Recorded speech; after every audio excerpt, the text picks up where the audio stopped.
The Zolari delegation stood in a semicircle around Daniel's construction site, their crystalline heads tilted in what could only be described as amusement. Ambassador Thexfer clicked his mandibles together, producing a sound that the translation device rendered as laughter.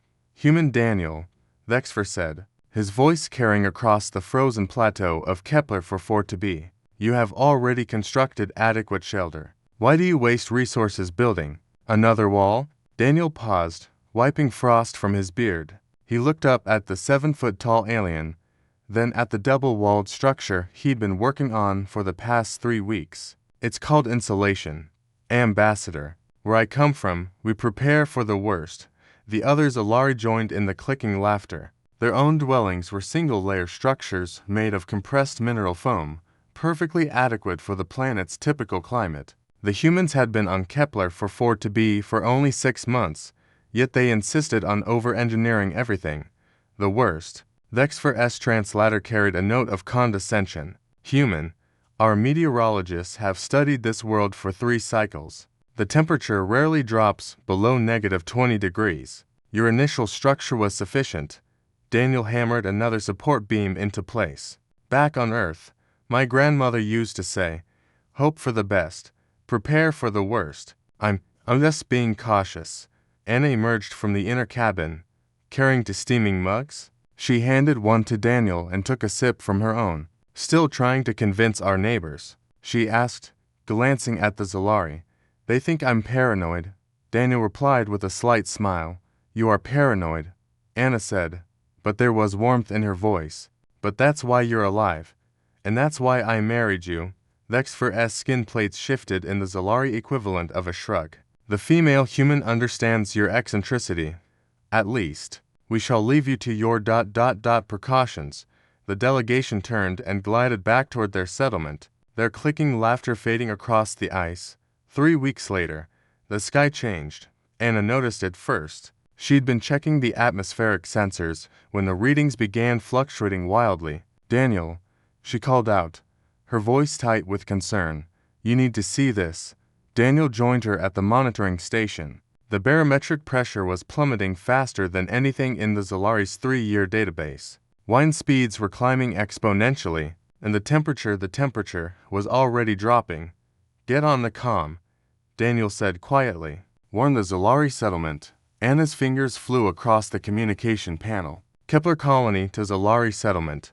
We're reading a massive weather system approaching from the northern polar region. Recommend immediate shelter protocols." Thexfer's voice crackled back, tinged with that familiar amusement. "Human Anna, our sensors show only a minor atmospheric disturbance. Nothing our structures cannot withstand. But we appreciate your concern." "Ambassador, please," Anna began, but the connection cut out. Daniel was already moving, sealing the outer wall panels, checking the emergency supplies they'd stocked in the space between the walls. Freeze-dried food, medical supplies, backup power cells, water purification tablets, everything his grandmother had taught him to keep on hand. "They're not taking this seriously," Anna said, joining him in the preparations. "Then we prepare for them too," Daniel replied. He began loading extra supplies into sealed containers. "When this hits, we might be the only shelter left standing." The blizzard arrived like a hungry beast. Wind speeds exceeded 300 kilometers per hour within the first 2 hours. The temperature dropped to -90 degrees Celsius, then kept falling. Snow and ice particles moved horizontally with such force that they sandblasted anything in their path. Inside their double-walled cabin, Daniel and Anna monitored the storm's fury. The outer wall took the brunt of the assault, while the inner wall, separated by a meter of dead air space and insulation, kept them safe and warm. The design wasn't elegant or efficient by alien standards, but it was thoroughly, stubbornly human. On the 3rd day of the storm, the emergency beacon activated. "It's from the Zolari settlement," Anna said, her face pale. "Multiple structure failures. They're requesting immediate assistance."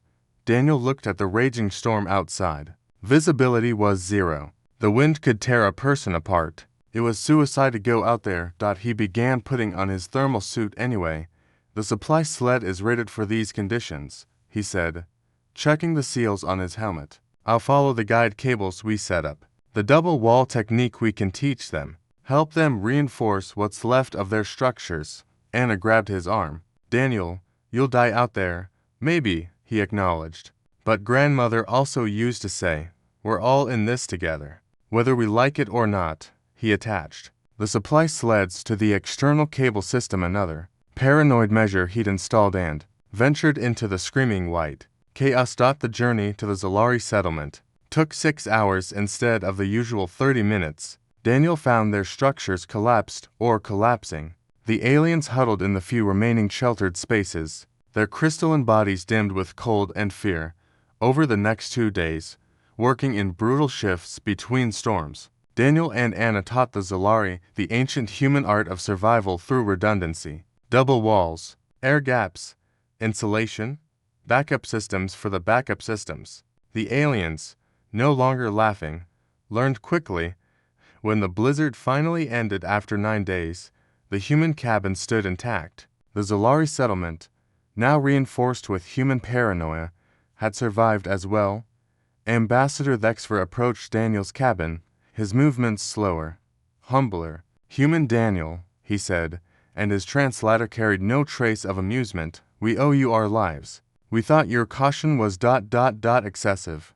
Daniel shrugged, echoing the Zolari gesture from weeks before. My grandmother lived through 3 Siberian winters. She taught me that nature doesn't care about your technology or your statistics. It only cares about whether you're prepared.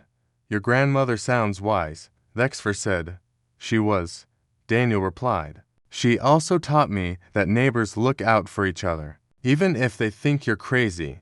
Anna emerged from the cabin with her usual timing, carrying mugs of coffee. She handed one to Daniel and, after a moment's hesitation, offered one to Thexfer. It's hot, she warned. Human beverage. It'll help with the cold. The ambassador accepted it carefully. Perhaps, he said slowly, the Zolari have much to learn from human paranoia. Daniel smiled, looking out at the clear, frozen landscape. We prefer to call it being prepared. But yeah, we can teach you. That's what neighbors do. The Zolari never laughed at human over-engineering again.